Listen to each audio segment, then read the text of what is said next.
जय हिंद दोस्तों, कैसे हैं आप सभी। मैं सूरज स्वागत करता हूं आप सभी का आपके अपने प्यारे परिवार गुड टाइम क्लासेस में। ठीक है, उम्मीद है कि आप सब बहुत अच्छे होंगे और अपनी पढ़ाई को बहुत ही शानदार तरीके से कर रहे होंगे।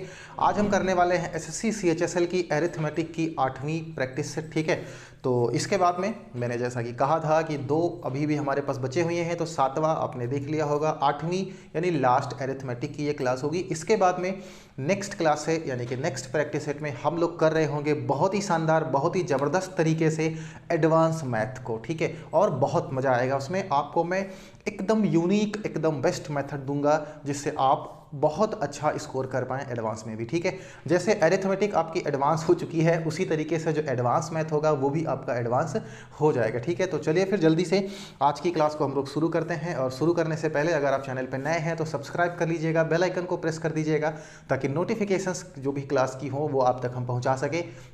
नए हैं तो सब्सक्राइब जरूर कर लीजिएगा। ठीक है, लाइक कर दीजिए क्लास को क्योंकि क्लास में बहुत मज़ा आने वाला है। ठीक है, और शेयर कर दीजिए सभी बच्चों के पास में। और एक छोटी सी बात मैं आपको और बता दूं कि अगर वाकई में आप चाहते हैं कि एसएससी सीएचएसएल में आपका सिलेक्शन हो, 2023 में आप नौकरी लेना चाहते हैं, अपना करियर बिल्ड करना चाह रहे हैं सीएचएसएल में, ठीक है, तो फिर ये जो क्लासेज चल रही हैं, मैं मैथ की केवल बात करूं अगर यहाँ पर देखा जाए तो मैथ के लिए ये एकदम सफिशियंट क्लास है। इससे बाहर एक भी प्रश्न आपका नहीं आएगा अगर आप स्टार्ट से लेकर के और एंड तक हमसे जुड़े रहते हैं तो। ठीक है, तो चलिए फिर शुरू करते हैं आज की क्लास को।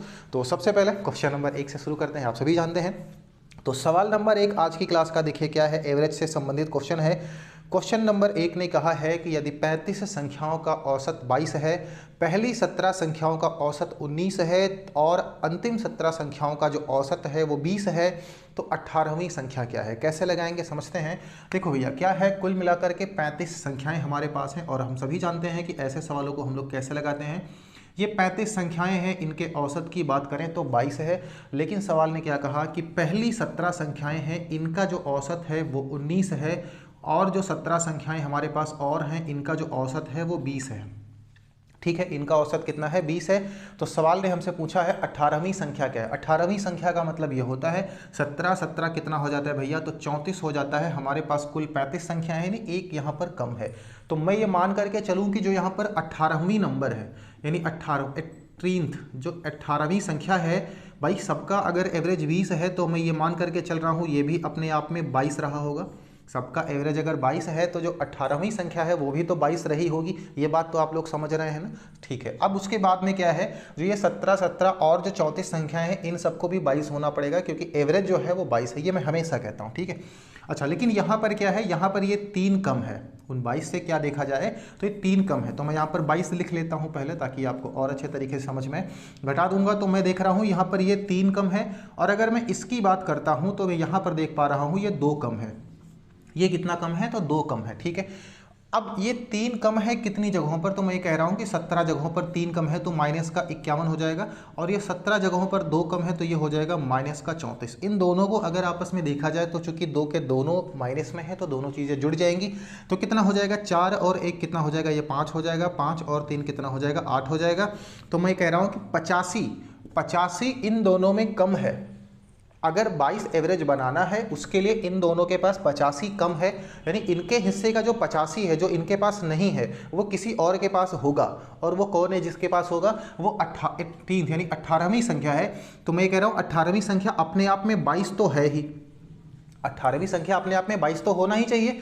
और उसके बाद में क्या होगा, इनमें का जो 85 है जो इनके पास कम है वो भी उसके पास होगा। अब यहाँ पर ये मत समझना सर माइनस है तो घटा देंगे, नहीं, माइनस का मतलब है कि इनके पास कम है, तो जो इनके पास कम है वो होगा किसके पास, वो इनके पास होगा। तो इन दोनों को क्या कर लो, जोड़ लो। ठीक है, तो 85 और 22 कितना हो जाएगा, 5 और 2 7 और 5 और 8 और 2 10, यानी 107 हो जाएगा। कहाँ पर है, ऑप्शन में, तो बी है, बी वाला हमारा सही हो जाएगा। ठीक है भैया, बढ़िया सवाल था।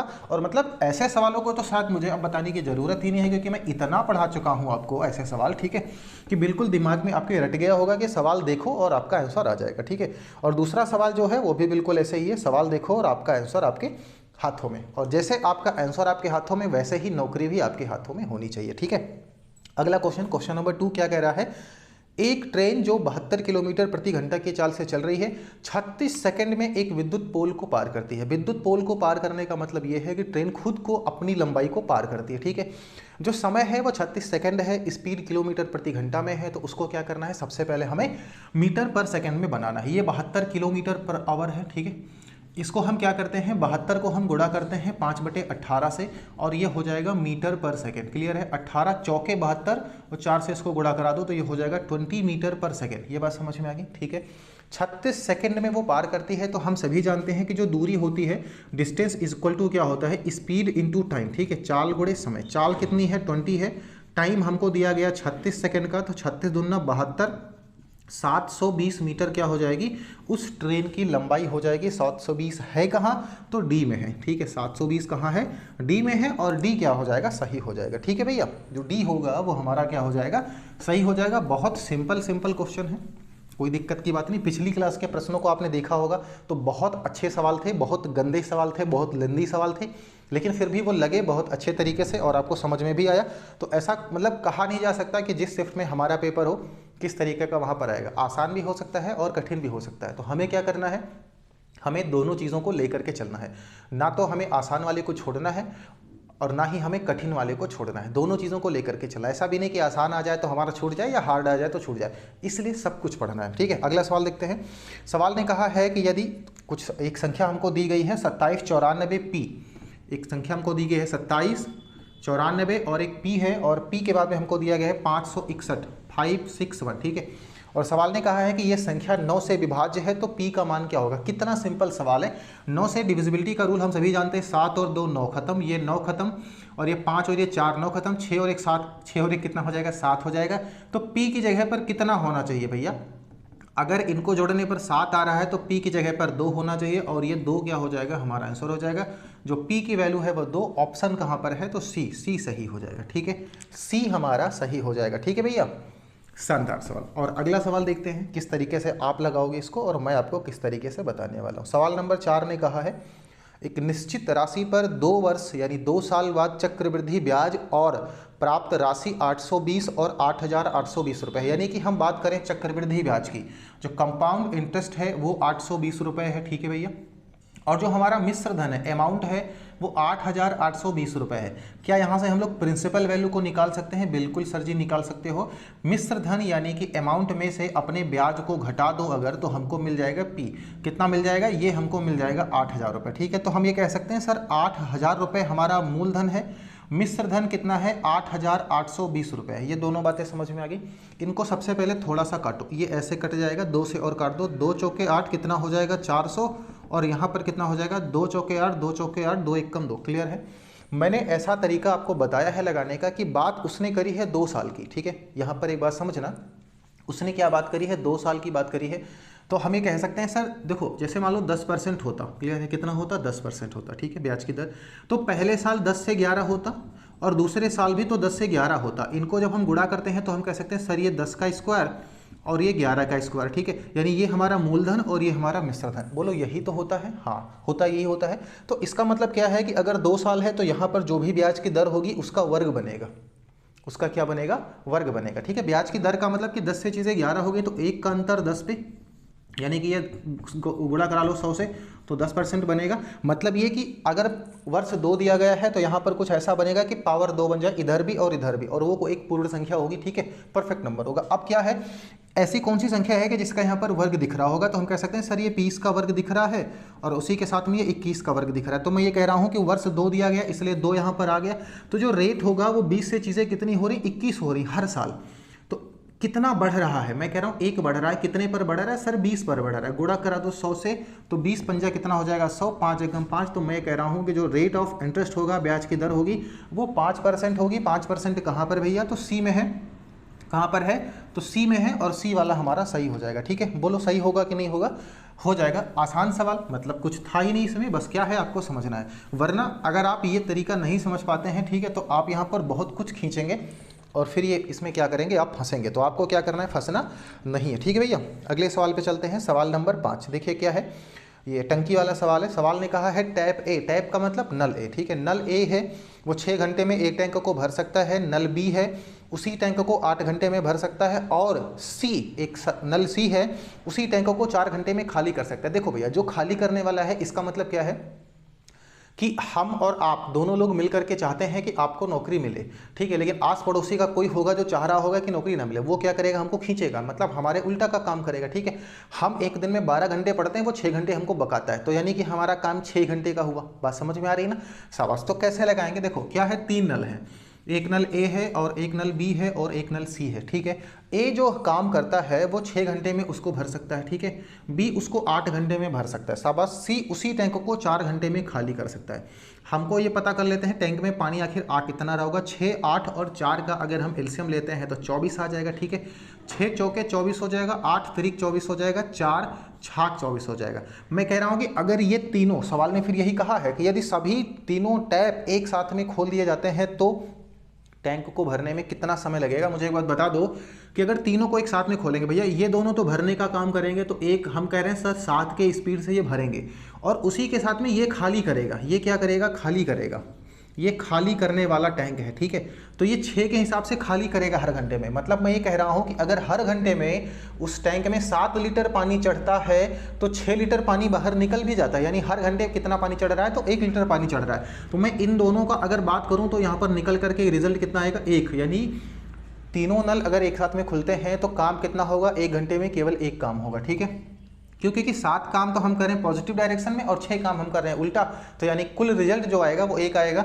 अच्छा, काम कितना है हमारे पास, 24 काम है। 24 काम को अगर हम 1 की स्पीड से करेंगे तो कुल कितना दिन लगेगा, तो हम कह सकते हैं सर 24 दिन लग जाएगा, ठीक है। ये मैं कौन सा दिन लिख रहा हूँ, 24 दिन यहाँ पर क्या होंगे, लग जाएंगे, और यही हमारा आंसर हो जाएगा। अगर हम बात करें ऑप्शन की तो ये ए वाला हमारा सही होगा, ठीक है। कौन सा सही होगा भैया, तो जो ए वाला ऑप्शन है वो क्या हो जाएगा, हमारा सही हो जाएगा, ठीक है। बेहतरीन सवाल था। मतलब क्या है कि जो अगर उल्टा काम कर रहा है तो उसकी जो एफिशिएंसी है उसको हम लोग क्या करेंगे, घटा देंगे, ठीक है भैया। अगला सवाल देखें। अगले सवाल पे क्वेश्चन ने कहा है ए अनुपात बी 3:5 है, ठीक है। ए अनुपात बी जो हमें दिया गया है ये कितना दिया गया है, 3:5। एक बात हो गई। दूसरी बार उसने क्या कहा है, बी अनुपात सी हमको दिया गया है, बी अनुपात सी, ठीक है। बी अनुपात जो सी हमको दिया गया है ये 2 अनुपात कितना दिया गया भैया, 3 दिया गया, ठीक है। सवाल ने क्या कहा है, ए बी सी का मान बताओ। मुझे एक बात यहाँ पर बता दो, अगर मैं इसको जैसे मैंने इसको लिख लिया थोड़ा गड़बड़ हो गया, तो ए बी कितना है, 3:5 है, ऐसा नहीं लगेगा, लगेगा। और बी अनुपात जो सी है वो हमको दिया गया है 2:3, ठीक है। मैंने इसको ऐसे लिख लिया, ठीक है, ये चीज़ समझ लो, बस लिख लिया। बी को बराबर करना पड़ेगा हमें, क्योंकि बी बराबर नहीं है, यहाँ पर 5 यहाँ पर 10, इसको 5 से गुणा करा दो, अनुपात बराबर रहे इसलिए इसको गुणा करा दो, इसको 2 से गुणा करा दो इधर वाले, ताकि ये दोनों 10-10 बन जाएंगे, इसको भी 2 से गुणा करा दो। ए कितना हो जाएगा, ए बी और सी की अगर मैं बात करूँ, ये अनुपात का चिन्ह और ये सी, ठीक है। ए कितना हो जाएगा, तो 6 हो जाएगा भैया। बी कितना हो जाएगा, तो 10 हो जाएगा। और अगर हम बात करें सी की तो 5 तियाँ कितना हो जाएगा, 15। मुझे बता दो 6, 10, 15 कहीं है, तो 6, 10, 15 कहाँ पर है, ऑप्शन नंबर ए में है। तो जो ए वाला ऑप्शन है वो हमारा क्या हो जाएगा, बिल्कुल सत्य हो जाएगा, ठीक है भैया। ये हमारा बिल्कुल सत्य हो जाएगा, समझ गए, बहुत अच्छे। और मज़ा आ रहा होगा आपको, तो क्या कर सकते हैं आप, फिर लाइक कर सकते हैं, ठीक है। कर दीजिए लाइक वाला बटन, क्या जाता है, ऐसे दबा दीजिए, ठीक है, ख़त्म हो जाएगा काम। अगला सवाल देखते हैं, नंबर 7। सवाल ने कहा है कि अगर रवि 18,000 रुपये में पुराना स्कूटर खरीदता है तो उसका नुकसान 10% है। देखो भैया क्या है कि उसने जब खरीदा तो ही उसका नुकसान हो गया। यदि वह इसे 15% का लाभ प्राप्त करने के लिए बेचता है तो विक्रय मूल्य क्या होगा। मुझे एक बात बता दो, जब उसने खरीदा 10% का नुकसान, तो हम कह सकते हैं वो 90% के बराबर होगा। किसके बराबर होगा, 90% के। और 90% है किसके बराबर, तो ये 18,000 रुपये के बराबर है, ठीक है ना। अच्छा, तो एक 90, देखो 0 से 0 कट जाएगा, या 90, चलो ठीक है। और 9 दूनी कितना हो जाएगा, 18 और 2 0, तो जो 1% निकलेगा वो किसके बराबर होगा भैया, 200 के। सवाल ने क्या कहा है कि 15% उसको प्रॉफिट चाहिए, मतलब चीज़ों को 115 बनाना है, ठीक है। तो क्या करेंगे हम लोग, 115 से गुणा करा देंगे।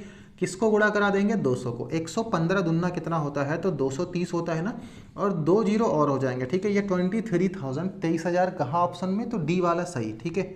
कौन सा सही भैया, जो डी वाला ऑप्शन है वो हमारा क्या हो जाएगा, बिल्कुल सही हो जाएगा, ठीक है। चलें अगले सवाल पे फिर, बढ़िया सवाल। तो सवाल नंबर 8। सवाल ने कहा है यदि एक घनाभ की भुजाओं का जो माप है वो 8 सेंटीमीटर, 6 सेंटीमीटर और 10 सेंटीमीटर है तो घनाभ का आयतन सेंटीमीटर क्यूब में ज्ञात करो। कितना बेहतरीन सवाल है भैया। हम सब जानते हैं कि लंबाई हमें 8 दिया गया है और चौड़ाई हमें 6 दिया गया है, ठीक है, और जो ऊंचाई है वो हमें 10 दिया गया है। अगर हम बात करते हैं वॉल्यूम की तो ये क्या होता है, LBH के बराबर होता है, मतलब 8 गुणे 6 गुणा 10 गुणा करा लो। 8 छाक कितना होता है 48, 48 को 10 से गुणा कराओगे तो 480 सेंटीमीटर क्यूब आएगा, क्योंकि सारी की सारी जो लेंथ है वो हमें सेंटीमीटर में दी गई है। यही हमारा आंसर हो जाएगा। ऑप्शन कहाँ पर है, तो सी में है और सी वाला सही हो जाएगा, ठीक है। जो सी वाला है वो क्या हो जाएगा, हमारा सही हो जाएगा, ठीक है भैया। 8 सवाल समाप्त हो चुके हैं। हम चलते हैं अपने अगले सवाल पे। क्वेश्चन नंबर 9 देखिए क्या कह रहा है। तो सवाल ने कहा है कि यदि किसी संख्या का 40% उसके 60% से 30 कम है, यानी 40% जो है वो 60% से 30 कम है। मैं ये मान के चल रहा हूँ, ठीक है, संख्या तो कोई भी हो सकती है, संख्या जो है वो कोई भी हो सकती है। जो 40% है वो क्या है, 60% से कितना कम है, 30 कम है, ठीक है, हाँ 30 कम है। तो देखो 60% यहाँ पर ये हो गया और इसमें से 40% को अगर हम घटा देते हैं तो हमें कितना बचेगा, हमें मिलेगा 30। कितना बचेगा, ये 20%, ठीक है, ये 20% किसके बराबर हो जाएगा, तो 30 के। भाई 60 में से 40 जाएगा तो 20 ही तो बचने वाला है। 20% किसके बराबर हो गया, 30 के बराबर हो गया। और सवाल ने पूछा भी है तो उस संख्या का 20% क्या है, भैया उस संख्या का जो 20% है वही 30 है। कितना सिंपल सवाल है, इन्होंने पूछ लिया, हमें तो उम्मीद ही नहीं थी, ठीक है। 30 कहाँ पर है भैया, तो डी वाला है। 30 कहाँ पर है, तो डी वाला हमारा सही हो जाएगा, ठीक है। ऐसा अच्छा यहाँ पर बात यह है कि ऐसा क्यों हो पाया, क्योंकि जो संख्याएं थी वो एक ही थी। एक ही संख्या का हम 40% भी निकाल रहे हैं और उसी संख्या का हम लोग 60% भी निकाल रहे हैं, तो इसलिए ये सवाल जो है वो लग सका इतनी बढ़िया तरीके से, ठीक है। और इसके बाद में अगला सवाल क्वेश्चन नंबर 10, इसको देखिए ज़रा थोड़ा सा, ठीक है। तब तक हम ज़रा इंक डाल लेते हैं इसमें और आप इसको पढ़िए और देखिए कि कैसे आप लगाएंगे। शायद मैंने ऐसा सवाल आपको कराया है, ठीक है, मैं करवा चुका हूँ ऐसा सवाल, कोई दिक्कत नहीं है। शायद में हम लोग हर प्रैक्टिस सेट में एक सवाल तो ऐसा करते ही होंगे, और अगर किसी ने नहीं किया है लेकिन फिर भी ऐसा सवाल मैंने आपको करवाया है, इसमें कोई डाउट वाली बात नहीं है। तो सवाल बहुत अच्छा है। सवाल ने क्या कहा है, एक घनाभ है, घनाभ की लंबाई और चौड़ाई जो है वो क्रमशः 10% और 20% बढ़ जाती हैं, ठीक है। घनाभ की जो लंबाई है, ठीक है, घनाभ की जो लंबाई है वो कितनी बढ़ जाती है, तो 10%। हम ये कह सकते हैं जो लंबाई है वो 10 से कितनी हो जाती है, 11, ठीक है। अगर बात करें चौड़ाई की तो ये 20% बढ़ जाती है, 10 से 12। लेकिन अगर हम बात करें ऊंचाई की तो ये 20% घट जाती है, मतलब 10 से कितना हो जाता है, 8 हो जाता है, ठीक है। सवाल ने कहा घन के आयतन में प्रतिशत वृद्धि कितनी होगी। तो भैया देखो पहले उनका आयतन मतलब LBH का मतलब होता है, इनको गुणा करा लो तो कितना हो जाएगा 1000, यानी पहले कितना था 1000 था और अब कितना हो जाएगा, तो इसको भी हम लोग पता कर लेते हैं। कैसे पता करेंगे, देखो भैया 12 ठीक कितना होगा 96, ठीक है, ये हो जाएगा 96 और इसको गुणा कराना है 11 से, गुणा करा दो। तो कैसे गुणा कराओगे, देखो 6 हो जाएगा, 9 6 कितना हो जाएगा 15 हो जाएगा, 9 और 1 कितना हो जाएगा 10, क्लियर है। यानी जो 1000 वाली चीज़ है वो 1056 हो जाएगी। देखो कितना ज़्यादा हुआ 56। हमें देखो उसने सवाल ने हमसे क्या पूछा है कि कितना प्रतिशत वृद्धि है, और दूसरी बात यह कि सवाल ने चीज़ों को दशमलव में नहीं दिया। अगर उसने दशमलव में दिया होता तो हम क्या करते, यहाँ 100 बनाने के लिए 1 जीरो हटाते, यहाँ पर दशमलव लगा देते। 100 की चीज़ 105.6 पे, यानी 5.6% की वृद्धि हमको देखने को मिली है, ठीक है। हम लगा सकते हैं, वैसे ही लगा लेते हैं, कोई दिक्कत नहीं। देखो क्या करेंगे ना, इधर से हम जीरो को हटा देते हैं और ये क्या हो जाएगा, ये हो जाएगा 105.6, यानी यहाँ पर जो वृद्धि है, यहाँ पर जो वृद्धि है वो कितना है भैया, तो वो है 5.6% की वृद्धि हमको देखने को मिली। लेकिन सवाल ने उस चीज़ को फ्रैक्शन में दिया हुआ है तो हम इसको क्या करते हैं, फ्रैक्शन बना लेते हैं। भाई 56 बटे कितना हो जाएगा 10 हो जाएगा, इसको काट दो, ऊपर 28 हो जाएगा और नीचे काटेंगे तो 5 हो जाएगा। 28 बटे 5 अगर ऑप्शन में कहीं है तो वो हमारा आंसर हो जाएगा। और ये कहाँ है, तो डी में है, ठीक है, कहाँ है, डी में है, तो जो डी वाला है वही हमारा क्या हो जाएगा, सही वाला जवाब हो जाएगा, ठीक है। आसान है, कोई बात नहीं है। अगर वैसे भी करना चाहते तो 1000 से 1056 ज़्यादा था, 56 कितने पे ज़्यादा था, तो 56 बटा 1000 गुणा 100 करते और वहाँ से भी चीज़ें परसेंट हमारी बन जाते, ठीक है। तो कोई दिक्कत नहीं है, जैसे भी हम समझ सकते हैं वैसे हम लगा लेंगे, ठीक है, समस्या वाली तो कोई बात ही नहीं है। अगला सवाल देखिए, सवाल ने क्या कहा है, सवाल नंबर 11। सवाल ने कहा है कि यदि 4000 रुपये पर 5% प्रति वर्ष की दर से चक्रवृद्धि ब्याज 630.50 रुपये है तो समय अवधि कितनी है, ठीक है। यहाँ पर हमको क्या करना है, समय निकालना है। तो कैसे हम लोग अपने समय को निकालेंगे, अभी इसके जैसा हम लोगों ने एक क्वेश्चन किया हुआ है, ठीक है।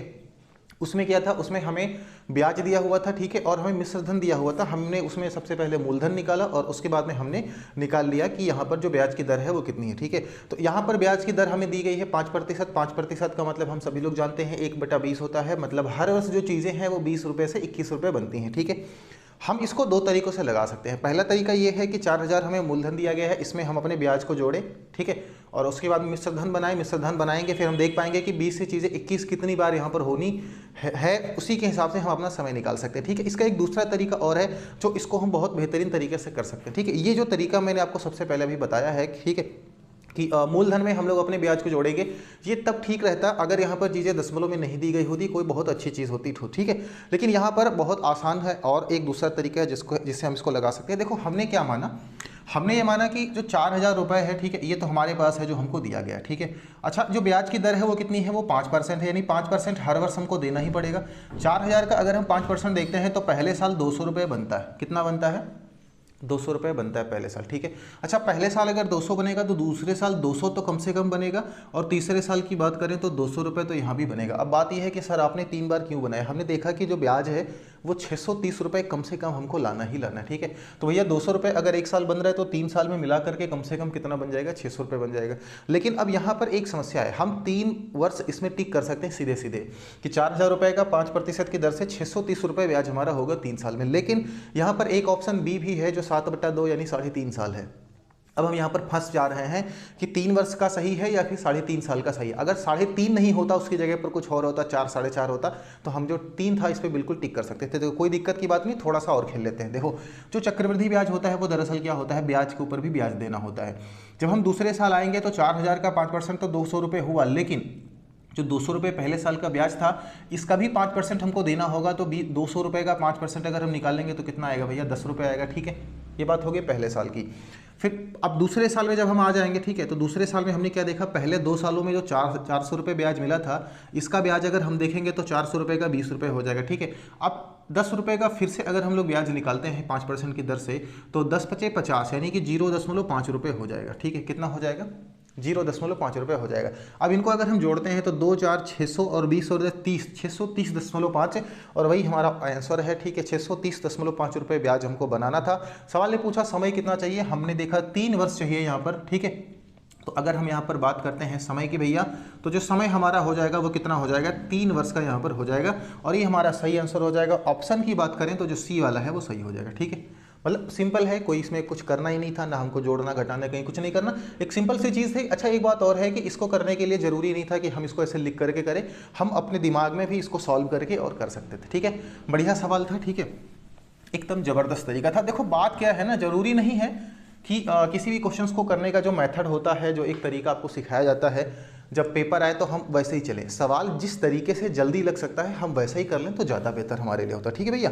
अगला सवाल देखें, क्वेश्चन नंबर 12। सवाल ने कहा है 19,556 से कौन सी 2 निकटतम संख्याएं हैं जो 9 से विभाज्य हैं। बहुत सिंपल सवाल, लेकिन सवाल ने क्या पूछा समझना है। बात यह है कि 19,556 के आसपास की ऐसी 2 संख्याएं कौन सी हैं जो 9 से डिविजिबल हों। अब यहाँ पर ये जो हमारे पास 4 ऑप्शन दिए गए हैं, इन 4 ऑप्शन में हर एक ऑप्शन में 2 संख्याएं हैं।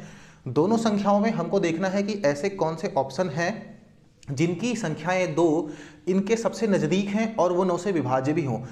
कोई ऐसा ऑप्शन होगा कि वो संख्याएं इनके बहुत नज़दीक होंगी लेकिन 9 से विभाज्य नहीं होंगी, तो वो सारी चीज़ें क्या करनी है हमको देखनी है। तो सबसे पहले तो देख लेते हैं, ऑप्शन ए पे सीधे चलते हैं।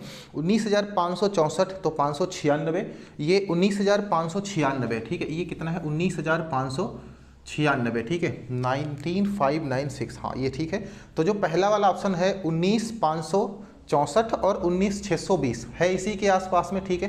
क्या करते हैं, 9 से उसकी डिविजिबिलिटी को चेक कर लेते हैं, ठीक है। तो ऐसे ही चेक कर लेते हैं, कोई दिक्कत की बात नहीं, आप सभी तो समझते हैं। सवाल आपको यहाँ पर दिख रहा होगा, ठीक है, ऑप्शन भी आपको यहाँ पर दिख रहा होगा। मैं पढ़ता हूँ ऑप्शन और आप उसको देखिए। जो पहला ऑप्शन है उसमें देखिए 9 है, खत्म हो जाएगा, 5, 4, 9 खत्म हो जाएगा, 6, 7 नहीं कटेगा 9 से, पहला ऑप्शन खत्म। दूसरे ऑप्शन पे आते हैं, सबसे पहले हम चेक करते हैं 9 से डिवाइड हो रहा है कि नहीं हो रहा है, ठीक है। तो 19,611, ठीक है, क्या है 19 में जो 9 है वो खत्म हो जाएगा, 6, 7, 8 और 1 9, ये पहला वाला जो है वो 9 से डिविजिबल है। दूसरे वाले पे चलते हैं, तो 9, 1, 10, 5, 15, 15, 5, 20 और 7, 27, ये दोनों 9 से कट रहे हैं, ठीक है। ये दोनों क्या है 9 से कट रहे हैं, यानी बी वाला ऑप्शन हमारा सही नहीं है, बी वाला ऑप्शन हमारा हो सकता है। ठीक है, अभी सही नहीं करना, जब भी हम ऑप्शन के थ्रू जाएंगे तो एक ऑप्शन अगर हमारा सही है तो किसी दूसरे को चेक करना जरूरी है, हो सकता है कोई दूसरा और कट रहा हो। ठीक है, तो चलो 19,000 ये 611 था, 19,575 था, क्या कोई और हमको मिल रहा है? ठीक है, तो जो सी वाला ऑप्शन है इसमें 509 और 19,611 इसमें मिल रहा है। इसको देख लेते हैं क्या 9 से कटेगा कि नहीं कटेगा। तो पहला वाला देखो, ठीक है, ये 19 है तो 9 1 10 5 15 और 15 और 9 कितना हो जाएगा 24, नहीं कटेगा, सी ऑप्शन नहीं होगा। डी पे देखते हैं।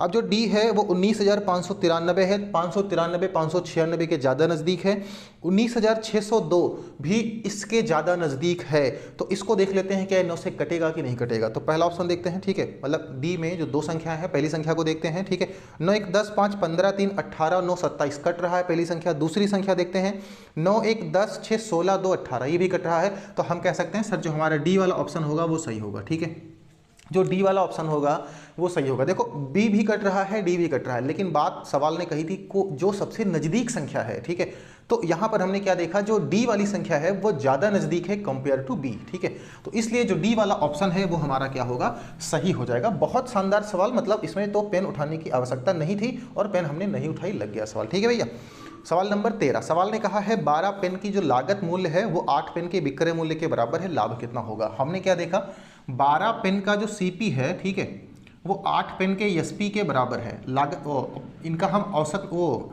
क्या करें, अनुपात निकाल लेते हैं। ठीक है, सीपी और एसपी का, सीपी कितना है 8 रुपये है। ठीक है, और एसपी की बात अगर हम करते हैं तो 12 रुपये यहाँ पर मिलेगा। इनको थोड़ा सा हल कर लो, 4 दूनी 8 और 4 तियाँ 12, मतलब देखो 2 रुपये का हमने खरीदा, 3 रुपये का हमने बेच दिया, तो भैया कितना रुपया प्रॉफिट हमको मिला, तो 1/2, मतलब 1 रुपये का प्रॉफिट मिला 2 रुपये पर। ठीक है, इसको अगर 100 से हम मल्टीप्लाई करा देंगे तो कितना आ जाएगा भैया, 50% आ जाएगा।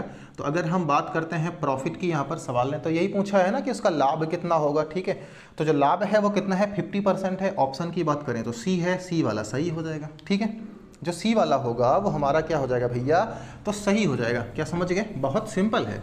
ठीक है, अगला सवाल देखें, सवाल नंबर 14। सवाल ने क्या कहा है, यदि 10% की छूट के बाद में किसी पुस्तक का जो मूल्य है वो 486 रुपये है तो पुस्तक का अंकित मूल्य कितना होगा। देखो छूट हम हमेशा अंकित मूल्य पर देते हैं, ये आप सभी जानते हैं और हम भी जानते हैं।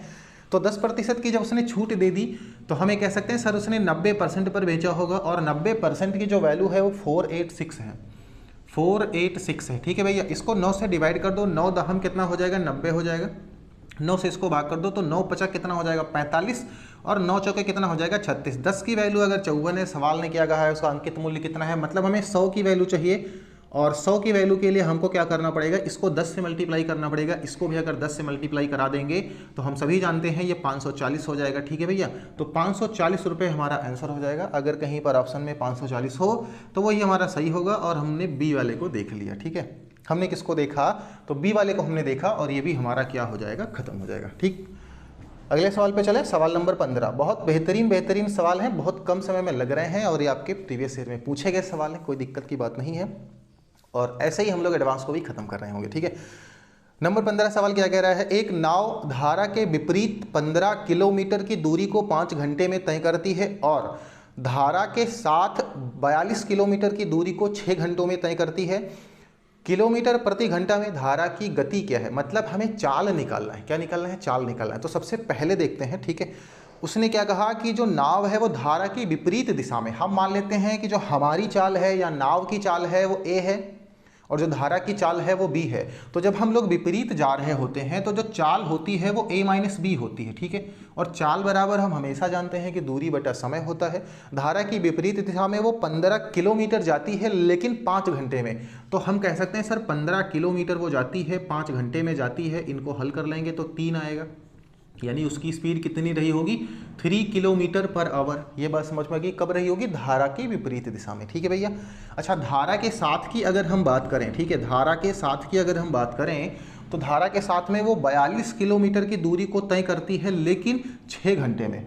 42 किलोमीटर की दूरी को तय करती है 6 घंटे में, तो हम कह सकते हैं सर 6 सते 42 यानी 7 किलोमीटर पर आवर इसकी जो चाल है वो हो जाएगी। ये बात समझ में आएगी। सवाल ने क्या कहा, किलोमीटर प्रति घंटा में धारा की गति ज्ञात करो। धारा मतलब बी, धारा मतलब बी। अगर हमें बी की वैल्यू चाहिए तो हम सभी जानते हैं जब ऐसी इक्वेशंस हमारे सामने बन जाती हैं a माइनस बी और a प्लस बी, ठीक है, इसमें अगर बड़ा वाला यानी a बड़ा है तभी तो a में से घटाया जा रहा है। अगर a की वैल्यू चाहिए तो इन दोनों को जोड़ के आधा कर दो, और अगर b की वैल्यू चाहिए तो इसमें से इसको घटा के आधा कर दो। 7 में से 3 चला जाएगा, 7 माइनस 3/2 सिंपल। 7 में से 3 जाएगा, कितना बचेगा 4, 4/2 कितना हो जाएगा 2 km पर आवर, ठीक है। यानी कि 2 किलोमीटर पर आवर जो है वो धारा की गति है। कहाँ पर है तो ऑप्शन बी में है, और ये सही हो जाएगा, ठीक है। ऑप्शन बी में जो है वो क्या हो जाएगा हमारा, सही हो जाएगा, ठीक है भैया। समझ गए ना इसको, बहुत अच्छे। और अगला सवाल देखिए, फिर एक बहुत बढ़िया सवाल, सवाल नंबर 16 क्या कह रहा है। सवाल ने कहा है कि 6 साल पहले रवि, मोहन और गोविंद की जो उम्र का औसत है वो 32 वर्ष था। कब था? 6 साल पहले, ठीक है। अगर श्याम उनके साथ आ जाए तो उन चारों की उम्र का जो औसत है वो 36 साल है। श्याम की वर्तमान उम्र क्या है? ठीक है, बहुत अच्छा सवाल है। कैसे लगाएंगे? देखो, 6 साल पहले इन सब की जो उम्र थी वो 32 वर्ष थी। मैं ये कह रहा हूँ कि 6 साल पहले इन तीनों की उम्र जो थी वो कितनी थी? 32 थी। और अगर हम बात करते हैं आज, तो आज कितनी हो जाएगी? तो 32 और 6 कितनी हो जाएगी? ये 38 वर्ष हो जाएगी आज। बोलो होगी कि नहीं होगी? ठीक है, आज हो जाएगी। अच्छा, अब सवाल ने क्या कहा? सवाल देखो, यहाँ पर कुल कितने लोग हैं? यहाँ पर 3 व्यक्ति हैं। यहाँ पर कुल कितने व्यक्ति हैं? तो मैं बात कर लूँ, यहाँ पर 3 व्यक्ति हैं, ठीक है। रवि, मोहन और गोविंद, ठीक है ना। हाँ, इसके बाद में अब क्या होगा? अब ये होगा कि उसमें एक व्यक्ति और आ जाता है, और वो कौन है? वो है श्याम। श्याम जब इसमें आता है, मैं कह रहा हूँ कि इसमें जब श्याम आता है, इसमें कौन आता है? इसमें जब श्याम आता है तो इनकी जो औसत उम्र है वो कितनी हो जाती है? 36 हो जाती है, ठीक है। कितनी हो जाती है? 36 हो जाती है, ठीक है। अब यहाँ पर एक बात समझना, ठीक है, समझना ये है कि इन तीनों की जो वर्तमान औसत उम्र थी वो 38 वर्ष थी। जो श्याम यहाँ पर आया वो अगर 38 वर्ष का ही होता वर्तमान में तो इनके औसत में कोई प्रॉब्लम नहीं होता। अगर वो 38 वर्ष से ज़्यादा होता तो इन सब का औसत बढ़ जाता। लेकिन हमने क्या देखा? इनका औसत 2 कम हो गया। इसका मतलब ये है कि श्याम की उम्र कम रही होगी। कितनी रही होगी? तो वही तो देखना है। देखो, औसत 36 हो गया तो हम मानते हैं कि श्याम कम से कम 36 तो रहा ही होगा। लेकिन बात यह है कि इनके पहले के जो लोग थे वो सभी 38 साल के थे, ठीक है, और वो भी 36 हो गए। औसत 36 होने का मतलब क्या है कि सब 36 के हो गए, ठीक है। तो बात ये है कि ये जो 3 लोग थे, ये भी 36 के बन गए। यानी यहाँ पर कुल कितने की कमी हमको देखने को मिली? तो 2 की कमी देखने को मिली। कितने लोगों पे? 3 लोगों पे। तो हम कह सकते हैं सर 6 वर्ष की कुल कमी देखने को मिली। और वो कौन ले गया? तो ये कम लेकर के आया था, ठीक है, ये कम लेकर के आया था। मतलब श्याम की जो वर्तमान उम्र है वो कितनी होगी भैया? 36 वर्ष होगी, ठीक है। श्याम की जो उम्र है, श्याम की जो वर्तमान उम्र है, ठीक है, वो कितनी भैया? तो वो 30 वर्ष है, और यही 30 हमारा आंसर हो जाएगा, ठीक है। इतना झमेला मतलब मैंने पाला है, ठीक है। वैसे इसको ऐसे करने की ज़रूरत नहीं थी, सिंपल सवाल है, आप लगा सकते हो, ठीक है। मतलब तो समझ में आपको आ गया ना भाई। तीनों की औसत उम्र 38 वर्ष थी। औसत श्याम के आने से 36 हो जाता है, मतलब श्याम कुछ कम लेकर के आया है, तभी तो सबके पास 36 हो गया। कितना कम हो गया? तो उन तीनों लोगों के पास 6 रुपए कम हो गए, या 6 वर्ष कम हो गया, ठीक है। वो कौन कम लेकर के आया होगा? सॉरी, वो कौन कम लेकर के आया होगा? तो ये श्याम कम लेकर के आया है। तो हमने माना श्याम अभी 36 का है, लेकिन जो 6 उनके पास कम हुआ वो भी तो यही कम लेकर के आया ना। यानी ये असली में कितना रहा होगा? तो ये 30 रहा होगा। कितना रहा होगा भैया? तो ये असली में 30 रहा होगा, ठीक है भैया। बात समझ में आ गई ना? बहुत अच्छा सवाल था, ठीक है। अगले सवाल पे चलें? चलो अगले सवाल पे चलते हैं।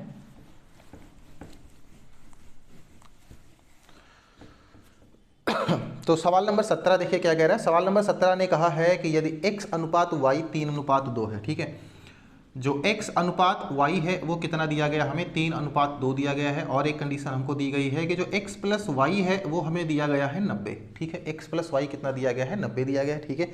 सवाल ने पूछा है, सवाल ने हमसे क्या पूछा है कि 7 और x माइनस वाई और इसका अनुपात x इंटू वाई के साथ में हमको चाहिए, ठीक है। एक ही चीज़ है तो चाहिए, तो क्या होगा? तो सिंपल सी बात है, यहाँ पर हम समझ सकते हैं। देखो, चूंकि अनुपात ही चाहिए, ठीक है, x और y का कोई अलग से मान नहीं चाहिए, तो निकाल लेते हैं। देखो, ये 7 रहेगा। x माइनस वाई मतलब 3 में से 2 घटाएंगे तो कितना आएगा? 1 आएगा। अनुपात x और y इनको गुणा करा लो तो 3 इंटू 2 हो जाएगा। 7 एक कम 7, और यहाँ पर 3 दूनी कितना हो जाएगा? 6, और ये हमारा क्या हो जाएगा? आंसर हो जाएगा। अब कहोगे सर ये जो चीज़ दी गई थी भैया, वो दी गई थी, बस ऐसे दी गई थी कि लड़का इसमें फंसेगा, लेकिन हम फंसने वाले हैं नहीं। तो 7:6 कहाँ पर है? डी में है, डी सही हो जाएगा, ठीक है। कहाँ पर है ये, तो डी में है, और जो डी वाला हमारा सवाल है वो क्या हो जाए, ऑप्शन है वो सही हो जाएगा। ठीक है भैया, बढ़िया सवाल था, मतलब इसके चक्कर में हमको नहीं फंसना था। उसने जो हमसे पूछा है वो तो यहीं से निकल सकता है ना, इसलिए हमको वहाँ पर जाने की ज़रूरत नहीं पड़ी। ठीक है, सवाल नंबर 18 देखें। तो 18 नंबर सवाल ने कहा है टैप ए 20 घंटे में एक टैंक भर सकता है, ठीक है, और टैप बी 30 घंटे में एक टैंक भर सकता है। यदि दोनों नल एक साथ खोल दिए जाते हैं तो टैंक को भरने में कितना समय लगेगा। देखो, एक 20 घंटे में भर सकता है तो ये 20 घंटे, और जो बी है वो 30 घंटे में भर सकता है तो 30 घंटे। ठीक है, इन दोनों का अगर हम एलसीएम की बात करें 60 आएगा, 20 तियां 60, 30 दूनी 60। इनकी क्षमता अगर दोनों की देखें तो 5 है, और 5 के हिसाब से अगर ये 60 काम को करेंगे, ठीक है, 5 के हिसाब से अगर ये 60 काम को करेंगे तो मेरे हिसाब से कितना दिन लगेगा इनको, या 12 घंटे इनको लग सकते हैं। ठीक है, तो 12 घंटे ही हमारा सही आंसर हो जाएगा। कहाँ पर है, सी में है, सी वाला सही। ठीक भैया, जो सी वाला है वो क्या हो जाएगा, हमारा सही हो जाएगा। ठीक है, और 19वां सवाल देखिए, ऐसे ही है लेकिन बहुत अच्छा सवाल लगा 19वां। ठीक है, 19 ने क्या कहा है, ध्यान से समझना। सवाल ने कहा है ए और बी क्रमशः 10 दिनों और 5 दिनों में एक कार्य कर सकते हैं। कौन, ए और बी। ठीक है, तो चलो हम सबसे पहले ए को लिख लेते हैं, ये 10 दिन में कंप्लीट करेगा।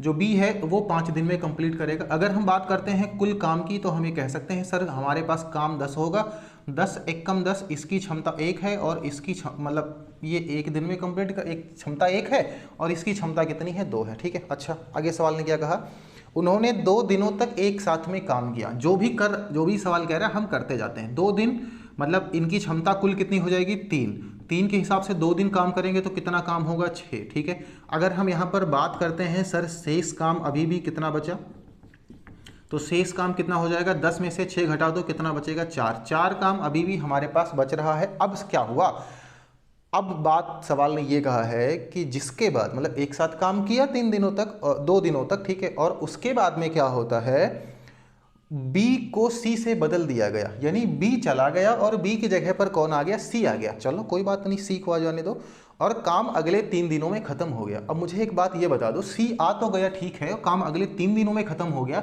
मतलब ए अगले 3 दिनों तक काम करता रहा। तो अगर ए 3 दिनों तक काम करता है तो मैं ये कह रहा हूं ए 3 दिन में 3 काम करेगा, तो यहां से 3 को अगर हम घटा दें तो हम कह सकते हैं शेष कार्य बचेगा ए, शेष कार्य बचेगा 1, यानी इस एक काम को सी ने किया होगा। एक काम को किसने किया होगा, सी ने किया होगा। कितने दिन में किया होगा, 3 दिन में। बात समझ में आ रही है ना, इस एक काम को किसने किया होगा, सी ने किया होगा। कितने दिन में किया होगा, 3 दिन में किया होगा। तो हम यहां पर लिख सकते हैं 3 दिन का सी का कार्य, ठीक है, 3 दिन का सी का कार्य जो है वो 1 है। तो सी की क्षमता, सी की जो क्षमता है वो कितनी होगी भैया, तो 1/3 होगी। बोलो बात समझ में आई, कितनी क्षमता होगी उसकी, 1/3 होगी। भाई 3 दिन में वो एक काम को करता है तो उसका 1/3 करेगा ना एक दिन में, 1/3 करेगा एक दिन में। ठीक है, ये बात समझ में आ गई, गुड। अब सवाल ने क्या कहा है, सवाल ने हमसे ये कहा है कि सी को 60% कार्य पूरा करने में कितना समय लगेगा। भैया काम हमारे पास कुल कितना है, 10 है, ठीक है, इसका 60% निकालो, तो ये 60% मतलब कुल 6 काम है, और 6 काम को अगर 1/3 के हिसाब से वो करेंगे, 3 ऊपर चला जाएगा तो 6 × 3 कितना आएगा, ये 18 दिन। ठीक है, तो हम कह सकते हैं कि 6 मतलब 60% जो काम होगा उसको जो सी नाम का बंदा है जो आएगा बाद में, वो कुल कितने दिन में कंप्लीट करेगा भैया, तो 18 दिन में कंप्लीट करेगा, और यही हमारा आंसर हो जाएगा। ठीक है, 18 दिन हमारा क्या हो जाएगा, आंसर हो जाएगा। कहाँ पर है, सी ऑप्शन में है, सी वाला जो है वो सही हो जाएगा। ठीक, और इसके बाद में आज की क्लास का लास्ट क्वेश्चन हम लोग कर रहे होंगे, बहुत शानदार। ठीक है, बहुत मज़ा आ गया इस क्वेश्चन को करने में, मतलब जब किसी भी क्वेश्चन में कोई अच्छी सी चीज़ मिलती है तो वाकई में मज़ा आ जाता है। ठीक है, अगला सवाल ने कहा है क्वेश्चन नंबर 20 में, ए बी से 2 गुना अच्छा कार्य करने वाला है। ए जो है, ए ठीक है वो, और बी है, ए जो है वो बी से 2 गुना अच्छा काम करता है, मतलब ए की कैपेसिटी अगर 1 है तो बी की जो कैपेसिटी वो कितनी है, वो 2 है। ठीक है, फिर सवाल ने क्या कहा, अच्छा काम करने वाला है और साथ में वह 13 दिनों में एक काम को पूरा कर लेते हैं। तो बात यह है कि इसकी क्षमता 2 और इसकी क्षमता 1, कुल मिलाकर के क्षमता हो गई 3। ठीक है, और 13 दिन में ये कुल मिलाकर के काम को कंप्लीट कर लेते हैं, तो हम कह सकते हैं सर 13 दिन में काम को कंप्लीट करते हैं तो जो 39 होगा ये हमारा टोटल वर्क हो जाएगा। ठीक है, टोटल वर्क हमारा कितना हो जाएगा, 39 हो जाएगा, 13 × 3 = 39। अब सवाल ने क्या कहा है, बी अकेले कितने दिनों में काम को पूरा करता। तो काम तो हमको मिल गया ना, 39 है। बी की कैपेसिटी कितनी है, 1 है, मतलब क्षमता उसकी 1 है, एक दिन में एक काम कर सकता है। तो 39 काम को अगर वो 1 के हिसाब से करेगा तो उसको कुल कितना समय लगेगा, 39 दिन लगेंगे। कितने दिन लगेंगे, 39 दिन यहाँ पर लगेंगे। और ऑप्शन कौन सा सही हो जाएगा भैया, तो सी वाला जो है वो हमारा क्या होगा, सही हो जाएगा। ठीक है, बात समझ में आ गई। तो सारे क्वेश्चंस खत्म हो गए आज की क्लास के। क्लास कैसे लगी कमेंट करके जरूर बताइएगा। उम्मीद है कि सारे क्वेश्चंस आपको समझ में आ गए होंगे बहुत बढ़िया तरीके से। मतलब कोई भी ऐसा सवाल नहीं था जो बहुत ही ज़्यादा डिफिकल्ट रहा हो अपने में। ठीक है, सारी चीज़ें बहुत ही अच्छे तरीके से दी और कॉन्सेप्ट भी आपको मैंने बहुत अच्छा दिया। कोशिश यही रहती है कि आपको बेहतरीन से बेहतरीन चीज़ मैं सिखा सकूं, ताकि एग्ज़ाम के हॉल में आपको कोई समस्या ना हो और वहाँ पर आप फ्लुएंसी एक बना करके बहुत बढ़िया तरीके से, बेहतरीन तरीके से अपने सभी प्रश्नों को हल कर सको। थोड़ा सा भी बर्डन आपके दिमाग में ना आए और ये आप एक सेकंड के लिए भी ना सोच पाओ कि ये सवाल तो मैं पढ़ करके नहीं आया हूँ। ठीक है, तो इसी उम्मीद के साथ में मिलेंगे अगली क्लास में, और अगली क्लास में हम लोग कर रहे होंगे एडवांस में। ठीक है, तब तक के लिए मस्त रहिए, जबरदस्त रहिए, अपना ख्याल रखिए, परिवार वालों का ख्याल रखिए। अगर नए हैं तो चैनल को सब्सक्राइब कर लीजिएगा, बेल आइकन को प्रेस कर दीजिएगा। ठीक है, सभी बच्चों के पास में शेयर करिएगा और लाइक करके बिना इसको मत जाइएगा। ठीक है, लास्ट में मैं कहता हूं आपसे सब्सक्राइब करने के लिए, या तो मैं स्टार्ट में कहता हूं, बीच में आपने देखा होगा मेरी जितनी भी क्लासें हैं सब में आपने देखा होगा, बीच में मैं कभी भी नहीं कहता कि आप सब्सक्राइब कर लो। हो सकता है कभी मुंह से निकल गया हो कि हाँ सर आप लोग सब्सक्राइब कर लीजिएगा या लाइक कर लीजिएगा बीच में, वरना मैं कभी नहीं कहता। जब पढ़ा रहा हूँ तो फिर केवल पढ़ाने का काम है। ठीक है, लेकिन फिर भी आपका ये फर्ज बनता है कि आप इन चीज़ों को करें। तो ठीक है, मिलेंगे बेहतरीन प्रश्नों के साथ में अगली क्लास में, तब तक के लिए जय हिंद।